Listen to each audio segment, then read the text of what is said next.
കല്യാണത്തിന് ശേഷമുള്ള വൈവാഹിക ജീവിതത്തെ പറ്റി ഉറച്ച ചില ധാരണകൾ എനിക്കുണ്ട്. കാലത്ത് എപ്പോ എഴുന്നേൽക്കും മിസ് രഞ്ജിനി? ഞാൻ അതിരാവിലെ എഴുന്നേൽക്കും. മിസ് രഞ്ജിനിക്ക് അതൊരു ബുദ്ധിമുട്ടാവട്ടെ. സിദ്ധാർത്ഥൻ അതിരാവിലെ എഴുന്നേറ്റാ കൂടെ ഞാൻ എണീറ്റല്ലേ പറ്റൂ.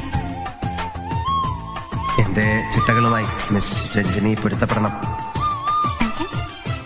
മിസ് രഞ്ജിനിക്ക് എന്തെങ്കിലും പറയണ്ടോ? ഇന്ന് എന്നെ പുറത്തു കൊണ്ടുപോകണം. ഒന്ന് കറങ്ങി നടന്ന് വായി നോക്കി ഒരു ഐസ്ക്രീം കഴിച്ചില്ലെങ്കിൽ എനിക്ക് ഉറക്കം വരത്തില്ല.